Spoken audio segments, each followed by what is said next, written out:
कहानी एक राजकुमारी की है जो जन्म लेते ही जादूगरनी के खतरनाक श्राप का शिकार हो गई थी कि 16 साल की उम्र में चरखे की सुई चुभने से हमेशा के लिए सो जाएगी। इसे तोड़ने के लिए 3 परियों ने उसे जंगल में छिपा दिया, लेकिन जादूगरनी को इसका पता चल गया और मासूम बच्ची के प्यार ने उसका दिल बदल दिया। उसे लगा कि परियां इस बच्चे को ठीक से नहीं पाल पाएंगी, इसलिए वो छुपकर उसकी देखभाल करने लगी। एक दिन परियां उसे पिकनिक पर ले गईं, लेकिन खुद में मस्त रहीं। उधर राजकुमारी खेलते खेलते चट्टान के किनारे पहुंच गई। कौवे ने डरकर आंखें बंद कर ली, मगर राजकुमारी को भरोसा था कि कोई उसे बचा लेगा और वो निडर होकर तितली पकड़ती रही। आखिरकार जादूगरनी ने उसे जादू से वापस लाना पड़ा। धीरे धीरे राजकुमारी बड़ी होकर खूबसूरत और शालीन बन गई। एक दिन जंगल में उसने जादूगरनी को देख लिया। जादूगरनी ने डराने की कोशिश की, मगर राजकुमारी उसके पास आकर गले लगाने लगी। जादूगरनी कहती रही कि उसे बच्चे पसंद नहीं, लेकिन खुद को रोक नहीं पाई और उसे उठा लिया। समय बीतता गया। जादूगरनी दूर से उसकी देखभाल करती रही और राजकुमारी को भी उसकी मौजूदगी का एहसास था। राजकुमारी को महल के पीछे कांटों की दीवार के पार का इलाका देखने की जिज्ञासा हुई। कुछ सैनिक भी वहां जाने की कोशिश कर रहे थे, तो जादूगरनी ने कौवे को भेड़िए में बदलकर उन्हें भगा दिया और खुद राजकुमारी को उड़ाकर मोर जंगल में ले गई, जहाँ का सौंदर्य अब भी अद्भुत था। राजकुमारी ने जंगल में खेलते हुए जादूगरनी को पहचान लिया और उसे अपनी परी गॉड मदर कह दिया। जादूगरनी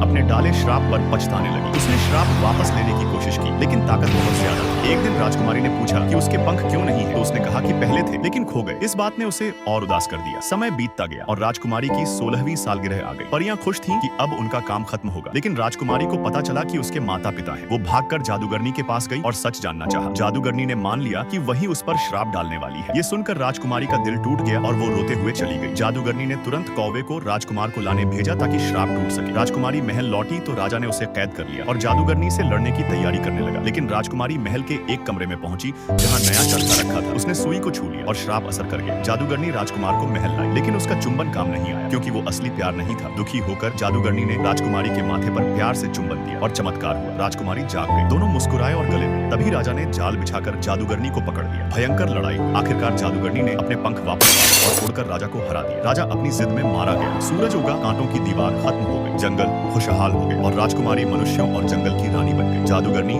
अपने पंखों के साथ आसमान में आजादी से उड़ने लगी।